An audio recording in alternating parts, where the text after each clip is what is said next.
Lona winga, o le hallelujah, o lona winga, o le tapua. The word means worship, showing honor or showing respect, or making God shine. O a umalava isi upu, e whatatau e aveai le tapo inga i le atua, pe whafoi ai le vivi inga i le atua, pe whalongi ai le atua, o loo a fi umai to tonu o le upu lea, o le halau. Ai ese mai alea, whaafetai. Ese mai alea whaafetai. Hallelujah. O le whaafetai, e tātou te whesiri whaapea. Pe e iei se mafu anga walai o na momoto e se mai le whaafetai, mai le praise. O ngā o le whaapea mai whaapea tānia New Living Translation, ma le ano a iei se version. E lea mo whaintu whatasia whai mai, the custom. O le tū maanga ia e masani ele Israelu pole e Peru. The custom of having choir directors, o tū whale maanga masani, a taitai pese po e taitai pese tono Israel. To lead the choirs in hymns of praise and thanksgiving. Ya. Ai mata mai e lungo tato upulea. Ole ngangana pea e tangwa whaitau tu Samoa, e te amata tu lo tu tau ngā vale e te alua ngā iuta. Te amata tu le tu ngā vale e te aluta. A e whaitau wina ngana e pelu, e te amata mai uta, e te amata le tu tau matau e alua ngā le tu tau ngā vale. A e whaitau wina le telo tu singa i le ngana peo, le ngana wha Samoa. E te le amata mai i le pito tau matau, e te amata tu le tu ngā vale. Sa alu toma i a pia. E a matara whapea, e le mwhantat whapea, toma apia sa alu. E a mata atu sa alu na winga te whaita wina mai lo tūtau wanga vale, a nga i atu le tūtau matau. O le ngana e perula, e te whaita wina mai le tūtau matau, e a nga i le tūtau wanga vale. A e sila lai lungo screen, o lo fia whamamafa le mele o whawhetai. Whawhetai. I le mafuanga e alai ona fia le e peru e whawhetai. O le upu mai lo tūtau matau. Nat si sila mai luma. O lo o si pela pe whoringa me o se upu Samoa. O le ti a u ngai kese. A o le whaaleo ina. O le TAW. O le tau. Tau. Ia, le lau tango e whai atu le winga o le upunga. O le upu whawhetai o Thanksgiving o le upu Torah. Torah le e la vea foi ko kongu o le praise. O le mafuanga na, e alai ona mua whaile tātou whawhetai. Ona e ese mai lava whawhetai mai le the rest of worship. Mai lisi vaenga a tō lava e ese lava whawhetai ia. O le Torah la, e tolu upu na esi pela, o le upu Torah a ko le upu ngā. E le ngangana e pelu ngai ke wa ai e familia la wa ai pe kirkilo whasainga. Ai o le tustusinga fa e pelunga e ele upu mua o le TAW ngai whailo pronounce o le tau ia male upulo na lua e tau na e DALETH o lo o whaaleo inga pe pronounce fa pe o le dalith po le dalith male upulo ngotolu o le hei ele upfore wha ngā tatou hei ele o le hei ngā fore pe whake ia koe le mea whai o le hei hey. O le hey, o le upu, the word hey. O le memomua, o le upu ngale tusi mai o le ngai ei o whale o inga o le tau. O le winga o le upu tau, o le matai tusi ngā e whatatau i le upu truth, memone. O le tau o a TAW o lona winga truth. O le memone. Whemai Yesu, o Yesu na fetalai, o ia o lea, o le mea moni. He is the truth. Ma Yesu, o au nei o le ala, upu moni po le mea moni. I am the way, truth. O le upula ngā o le tau, ngai le upu mua le ngana e pelu, o le truth. O Yesu la, o le mea moni. O le upulonga lua, ngai so mai ai, whaingoina pe whaleo le dalith, o dalith, e whatatau i le doorway, po le whaitotoa, o le awala i whaitotoa, doorway. Ma le mea muri ngā o le hei ngā spela H-E-Y, o lona winga, o le presence of God. Presence of God. O le hei, o le se ona winga, o le revelation, po le inspiration. Po le musuia, po le musumusunga. Ai o le aotelenga, o lo ta ua le upu hei, o lona winga, o le mamalu o le atua, po le awai o le atua. O le awai, the presence of God, a wha upula o le Thanksgiving, e a ngai i le mea moni, a wā o lo o iai o ia i le eno fuanga, ma le eno fuanga. Amene. O le whaitotoa lea e te uru whale atuai i le mamalu o le atua. So o le, ai tango nei e, me le tahua le whawhitai. A wātua se tangata se mea ia te oi. Pe whaia se isi tangata se mea ia te oi. Pe whoa ia se tupe ia te oi. O lan mea tauna whai. Whawhitai. Whawhitai la, tau te le whawhitai ono se me ua whaia ha uia moa. Tau te whawhitai e tau o tuai. O le si winga o le upule o le Thanksgiving ngana epelu, o le acknowledge. E whailoa tu tangata lea, ua matua i ou, a mana ia, ua matua i ou, talia ina, le mele ua e fo ia moa. Mea ngā tuli e listo ina lona tali, avel me ailon toa o isa wale, tali nofo le se tala. Whalong kura whaperko inga, ea, o lai o me whafura inga ngā elu avel me ai. Fole le fia whalong o atu i se upu. O lo tala no mai, a whaapea mai la, mo mori mai whawhitai te le lava sto ina tusa mal whalolo, e te whaalongo ina, e o lo o amana ia le mea sa e whaia. A whaapea ngua le eise mea, pe whoringa mai e leo taria ina. A tātou au mai alola mata i tusi e o lo o si pela ili upule tora, a ngai le vāno nofo tātou maro tātou watua. Ia, ele misi la se aso i se mea ua whaia le atua mo tātou. O tātou vāna nofo tātou a inga mao tātou tua oi, o le aso wa tufa, o le aso wa le tufa isa, e fua i lungo mea ua tātou maua. A iei se tupe musu atu le atua, a vele o se futa lana, mas lo mutua ngale, whato a paua ina, a whaatusa i le atua. Aso uma, taimi uma, so sei tū la, lua o lua tolu a toa. Amen. O le ala tātou la asanga tau te whaia pēa whapea. O le winga le upu tau rā. O Yesu o ia o le mea moni po le upu moni. O le whaitotoa. O le mamalu o le atua. Whate ta inga o le poto Israel. O lo lātou tau tununga. Ua iai le atua le mea nei. Whailo le lātou tau langa whawhitai. E ta uatu i le atua whawhitai. Oka le angoa i o mea tau te whawhitai. Ia tātou maua le anganga le o le whawhitai. O le aso sāle nei, o le aso sāle whawhitai. E pule lava oe pēa e manatu le lua o lua tolu, le ase mea sa tupu ia Januari, le ase mea sa tupu ia Februari, le ase mea sa tupu ia Mati, ma losi ia Januari, ma ia Februari, koe ma ia Mati, ai kulai mai ia Perila, amen, ai foi koe ia me, ai koe foi mai kongu ia, ai wha ma losi ia koe ia Yungi, ai kau whaola ia Iulai, ai kau konga fikir sela ia au kuso. Vai, whawasenga mai la leo na ano maasina o tausanga ne. Ona tātou toi te palole le mafuanga le ina fia le Israelu e whawhetai le atua. Aisa, o le a ao whaloa lo le atua i lungo lona nu. Alen tātou whalongo le matanga o sauning. O le lafu maa moe o whangaina. Te lo le whawhanga tātou le atua yaso Ma whawhaune ola. Tatia ia le tele o meo sisio manga ai mawhau ar tangata ia i le manawa lo manawa. Amen. Sei manawa i totonu. Ia. Manawa i whafo.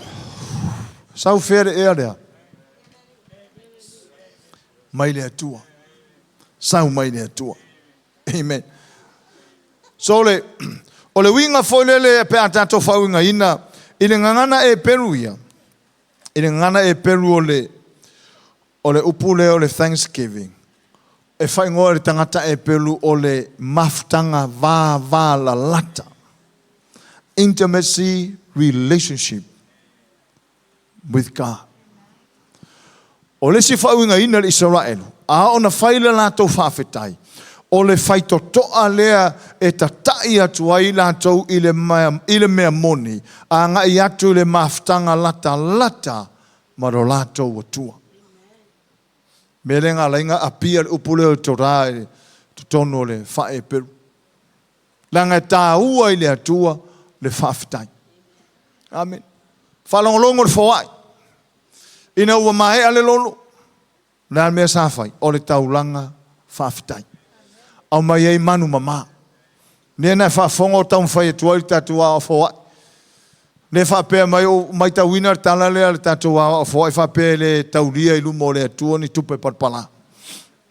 Ia atonu lo fesili ses, o ha tupe parpala. Oka. Tupe foi o pa ula ro parpala vai. Le ai ele o tupe na pe fou le tupe pe malo le tupe a fai esel meng sawai. O tupe parpalanga. Amen. A fai te lela o tupe pe tele o tama ainga o tatou o mana ia fa tupe manatu le a te loe le isi se fa penale se la ngona ini tupe parpala. Ya. Fa misi. Mesilo kako lo.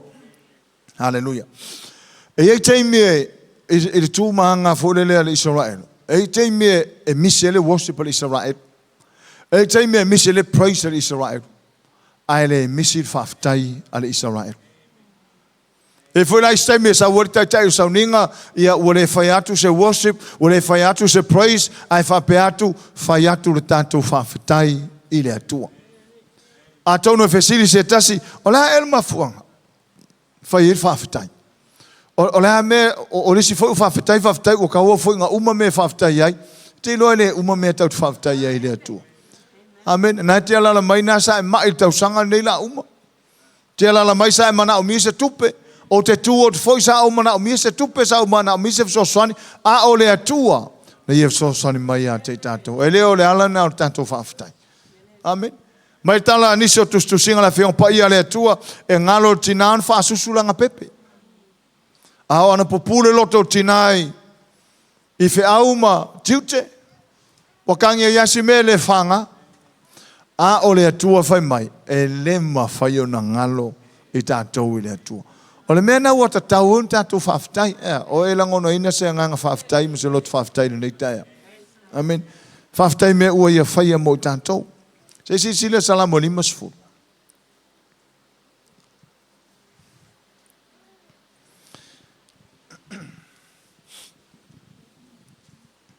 Fai mai salamo lima sfuru e masa nei tatou. Il fa Samoa, o lo fa pe mai. Fai pusu fama su lima. Fai mai fa Samoa. O le vi inga ia e fai alea mataulanga i le atua. Ia e avatu fo i le sisi lese mea na e tauto ai suma lima. Ia e vala au fo i a tau li aso i aire pua ngā. O te lave ina ai oe, ona e vivi i ai lea i a tau. Sisile le matanga fai su falo o tau ele upu fa Samoa vi inga. Ai sisile le fai unga fai suma lima o lo tau ele upu vivi. I fa Samoa fai mai, o le vi inga ia e fai alea mataulanga i le atua.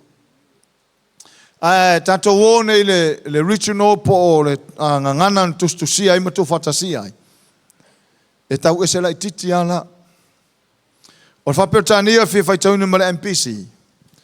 O lo whapea mai, offer to God the sacrifice of thanksgiving. Offer to God the sacrifice of thanksgiving. Longa winga o le taulanga lea e whaatonu mai la fionga le tua tauna fai. O le taulanga o le whaftai. Offer to God the sacrifice of thanksgiving and pay your vows to the Most High and call on me in the day of trouble. I will deliver you and you shall honor and glorify me. E lua vaenga ta ua lavana. E nai ta uai. O le whaafetai ma le lave ina. I le vaenga mua o le tangata whaafetai o le tangata e lave ina. O le whatonunga la whiong pa ia le atua. Tātou whtāngofia e osi atu le taulanga whaafetai i le atua. Le whai mai whasa mo le vi inga e whai le ma taulanga. O le ngangana e pelu o lo whali wina mai e version says ese ia. O lo whapea mai offer to God the sacrifice of thanksgiving. Taulanga whaafetai. I le isi, i le version isi o lo whapea mai. say thank you to me as your offering. Whatonu mai le tua, say thank you to me as your offering. Lo inga lo fa mai le tua, kam fai le fai mai fa fikai mai ni. Kam fai mai le sau fa fikai o sau kaulanga fa fikai a u. Fa mai le isi, say thank you to me as your offering. Ole emi violo fa pe mai, sacrifice a thank offering to God. Ole on a New New English translation fa pe, present to God a thank offering. Longa winga ole mele e ta ua tele la fionga pa ia le tu. Ole whaftai. Whaftai le tu e mea ua ia whaia. Mea sa ia whaia. Ma mea olo o ia whaia. Ma mea ole a ia whaia. Amen. Mea sa ia whaia ia Januari. Olo o ia whaia ia December. Ole a ia whaia fo ia Januari. Tau sanga fo. O ngā winga. Tau te nofo ma fau. Ile ta ua tele.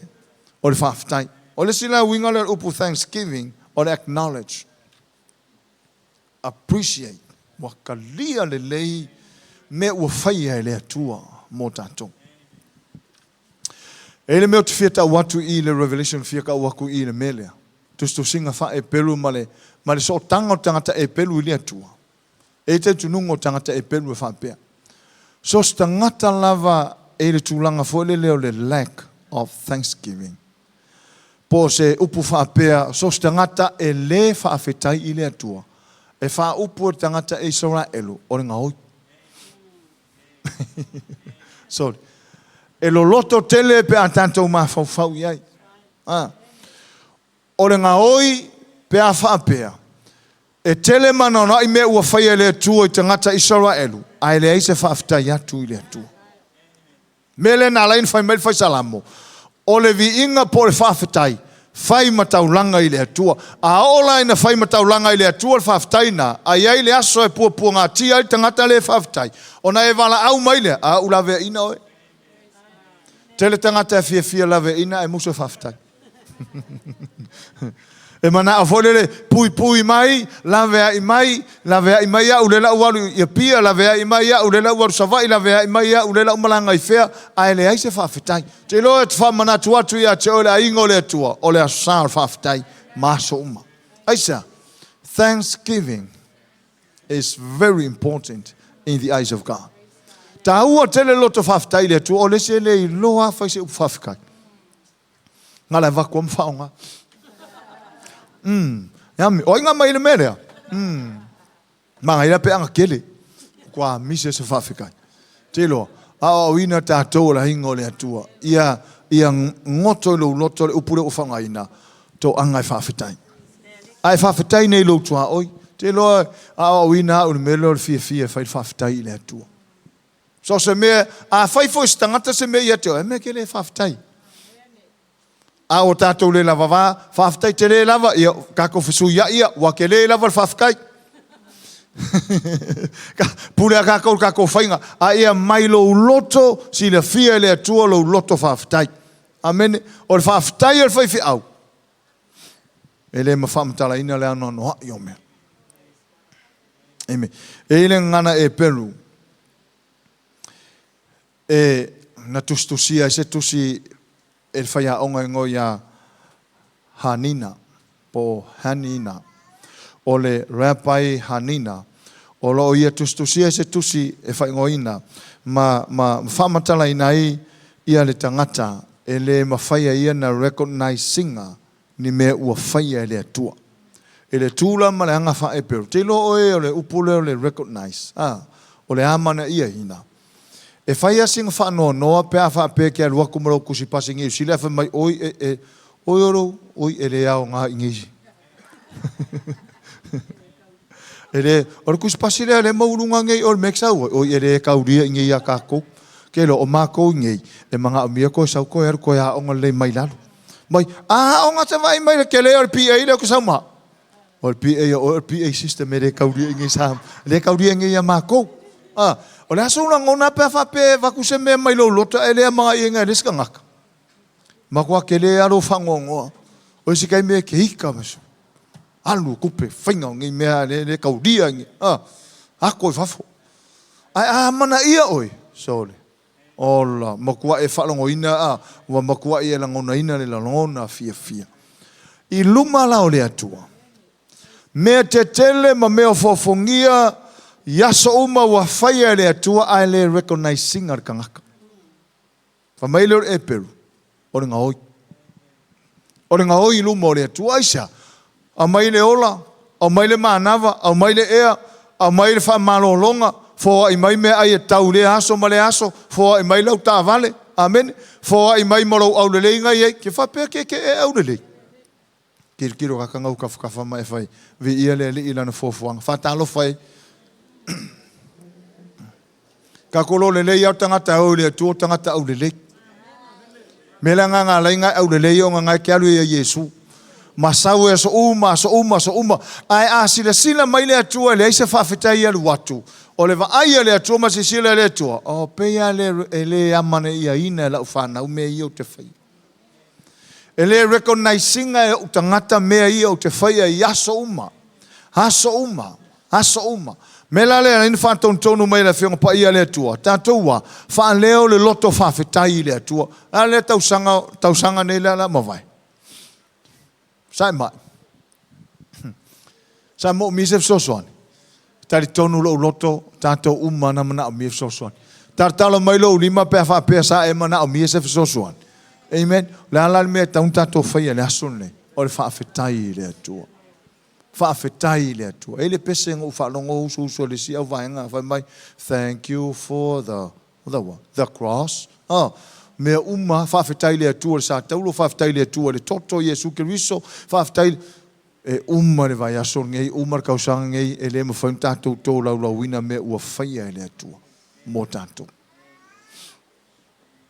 Loto, whaafetai. Tālala le, al perfect.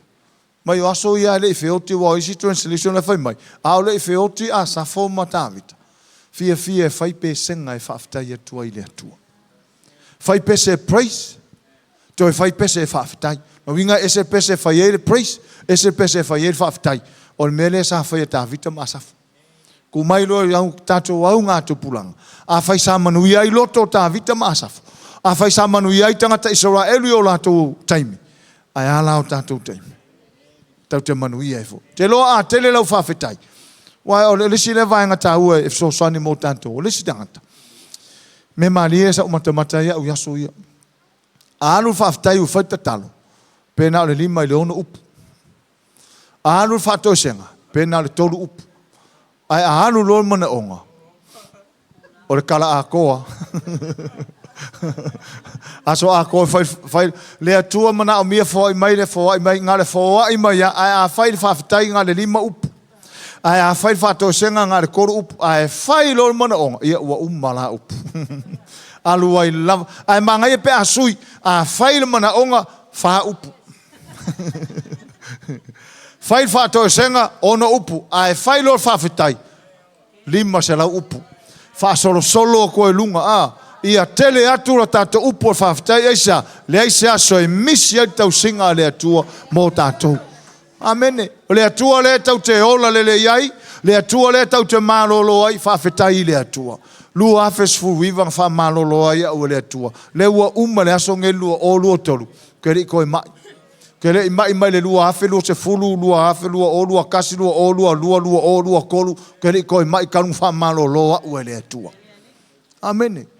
Ai ngā o mai ma wha malolo e le atua. O la ula foi le whawhetai le atua isa. Lua afes furuiva, kau woki, kau whamangava, kau whakei, kau whaku, kau kaikai. A le ulua o lua tolu le la uma. Makua strong. Makua malosia. Whai upu foi le whatu pesi. Let the weak says, I am strong. I am strong. Ole ala le tatou whaftai o mafuanga fole na au mai le atua le mele tau te whaia. Tatou whaia le loto whaftai. E tau te le i atu le praise ave mua whaftai le atua isa. Langa e moku e se mai al whaftai i tatou praise. Moku ese praise, ole praise e a fiu mai ko kongu lisil mau levo ese. Ole worship, ole mea sau mai lo faku I lumo le atua. A ole whaafetai, me ua whaia le atua mo tātou. A ole tali atu le al tangata I lumo le atua. Amen. O wingo tātou umai a lala mai le tai haunene. Tātou whaafetai. Whaamalo longa, ole whaai, ole whaasaulo tonga, ole manawa I tonu mal manawa I fafo, o se e vai, te lore si fatu pese na I fatu ina, le pese mai se e vai ma mea ai lungo lau ai, whaafetai. Whaafetai. Mai o le pese e vai whaapea ke sau. Ne ai. Pe malama fulka e o ka kia pese e vai fau lumo lo fale le ai ele o se meang sau maske mongi, o le meang sau ngia le tua sau mare angelu ku mai a ke o rau ako mea ai, o rau ako kupe mea uma, whaafetai. O le la vai, le si whaku pese I le fatu taitatasi mea whai mai loa, you are my everything. Whaafetai loa, mea uma ka o whai lo mea uma, ai whai whaafetai le atua. Tai aula nei, maaso uma le amatanga o tausanga nei, o le tātou tau langa whaafetai. A e foi se le mose ava no whapea, whai whi auri pe a ngau kaka makua ri a le loa, le ai kako uma kau keo uma whaafetai. Ai a tātou whai whaafetai a no ai luma o le atua. Ia te au ia. Ia muli a whais whaftai e whai au molon tō lua. Ai, ia tātou iai le loto whaftai. Mai le tala tuspaia. A wā talua na mua I ona pō tā vita ma asafu. Sa iai matai o e pe pese ma pese vivi iai. Ma whaftai I le atua. Tai au nei o tātou tai au whaftai. Mea ua whaia I le atua. Mea sa tau a fia ai a ua whaia le atua. Whaafetai le anga le lei o le atua, whaafetai le vāvenga o le atua, whaafetai le mana o le atua, whaafetai le au malosi o le atua, whaafetai le suafa Iesu, whaafetai le toto Iesu, te lor whaafetai le misi e tau, o le toto Iesu o tau wa mio tonu ina I tangata e le lea. Whaafetai le toto Iesu o tau wa mio tonu ina I tangata e le tonu. A ua tonu nei ona o le toto Iesu. Ua mama ona o le toto Iesu vai. E o kase ngā mau whaafetai le atua. Ia. Whangata mai I. Ala so mal tātou whaafetai I le atua. Tātou ainga whalau niu. Wa vai aku le wangwhia moku mai luma tātou ainga mo le whaafetai. Ala whangata I le upo le atua a mata I tātou whaafetai. O le aso nei, o le aso whaafetai. Tātou ainga mai mo mai, ano I mea ua whaia le atua. Le lopo e mai mo mai, sa kau su e sau siki sengi, ma sa kau su e sau whale, ma kau kokongi au mea uma ngai ko kongi ale ua whaia uma le atua na mea uma mea te le whaftai e le atua. Whai sa tau sua sau ngā luenga pēr whapeo levanga I New Zealand le sau ngā luenga, levanga I Australia le sau ngā luenga. Whai ua maua sau ngā luenga mea te le whaftai e le atua. Maua sau whale fau, whale whatau, na mea te le whaftai e le atua. Ano noi o le asa lot whaftai e le atua. Ia whai mavi inga o le atua. Whamanuia le atua tātou a inga, a nofo fo I o nā nei le fiafia, o e tuu lawa noi no whale I ta māmti nā matua. Malatua fo I tātou minute nau a watu lunga, o le tai vanu minute. No winga e le whapea fo le sa tauna tai lusfu minute. Ia wai la vāl whewhi au nofo lusfu minute. Ia au te alofa tuto o tele o tātou whaisi mamau. O le vanu minute, e le whapea o le a uma, au te nau ia uma, ke loa mea ua whaia le tuolo o lo tauru, e le ma whainga uma se vanu minute. E uma le, e alua I lava, to e mo fwele si avanoa, to e mo le si avanoa. Ia ai mo le asa muli nei, ila tatala I le avanoa tātou ainga whalau ni, whaile o whaftai I le atua. I mea uma ua whaia le le. Ia, au fwene tō loa tātou teimi tātou ainga whalau niu, nā ne le fiafi, tu mai le avanoa I tātou tamamti nā mātua no whali. Ia o lesi au sā, me I aku, lesi au sā, me I aku, o olo I lesi vai aso, alu malokako. Ia, whamanuia mai le atua I tātou maftanga nei tai ao, pati fia tātou. Amen.